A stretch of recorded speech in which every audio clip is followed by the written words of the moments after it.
One of the weirdest behaviors of a narcissist is that they want to have sex literally minutes after destroying you. Like one moment they may be torturing you and the next moment they will force you to get physical with them. Does not make any sense, which is why that is the reason why breakup sex with a narcissist feels less like a passion and more like a psychological assault. Because it is assault. You walk away not healed but hollow and destroyed. You think maybe it was a goodbye, maybe it meant something, but deep down something feels violently off.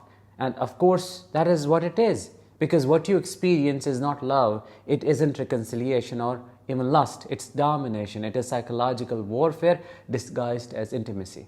It's a ritual of power, a performance of control. For a narcissist, wanting physical intimacy when breaking up with you isn't a moment of reflection or connection or guilt. It is the final blow in a war you did not sign up for. Hi, I am Danish, a narcissistic abuse recovery professional. Welcome to my channel.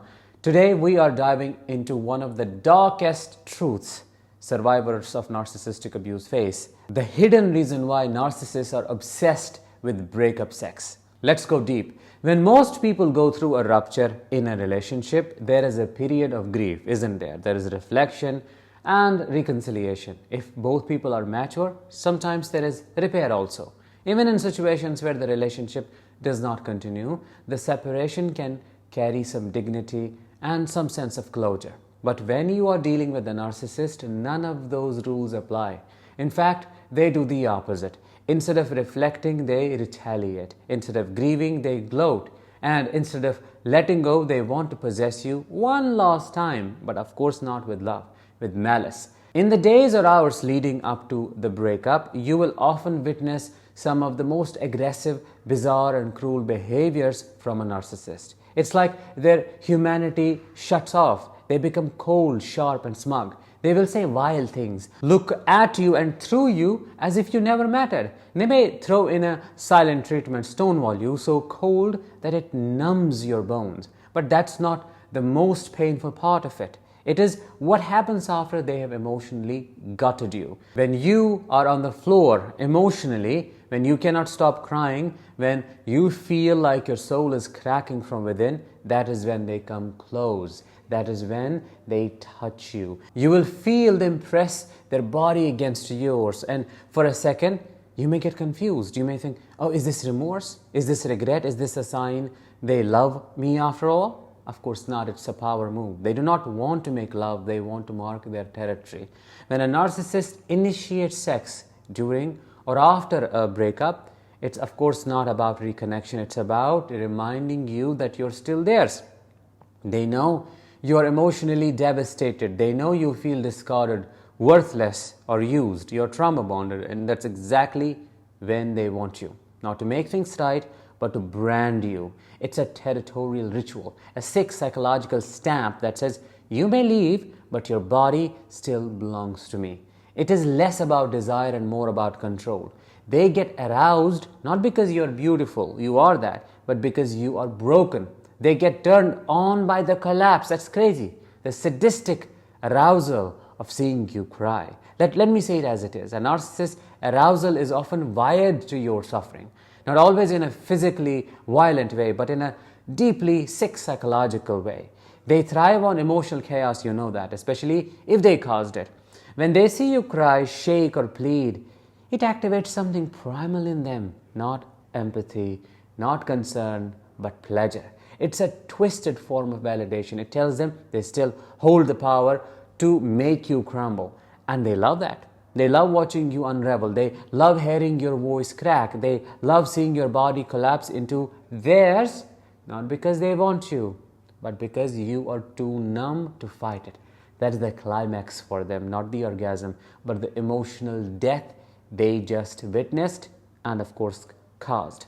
Many narcissists who initiate breakup sex have already moved on. They may already be texting someone else, sleeping with their next source of supply, or even planning their new life with a replacement. But that does not stop them from sleeping with you. Why? Because the act isn't about love or future. It's about making you fall even harder when there is nothing left to catch you.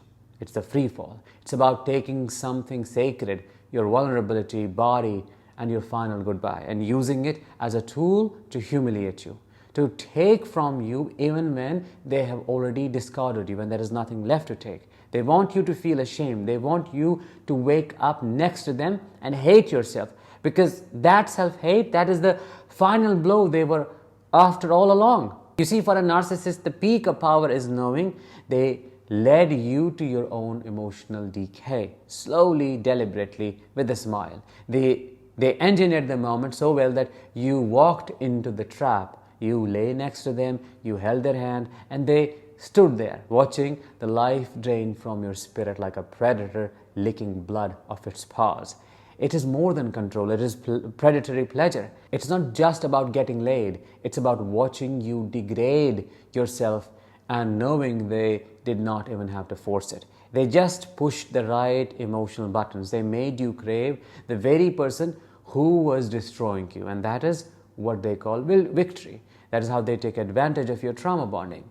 You mistake it for closure, they mean it as humiliation. Many survivors of narcissistic abuse walk away from breakup sex with the narcissist feeling more confused than ever. Because a part of you may think, oh, maybe there is still some hope left for me, for us, yet the other part may feel humiliated, may feel destroyed and devastated, used, abused like a toy, and then thrown away. You may also end up blaming yourself for giving in. But the truth is, you were set up. You were never going to get closure from someone who didn't even have a conscience. You were never going to experience healing from someone who saw your pain as entertainment. You were never going to get love from someone who sees affection as a weapon.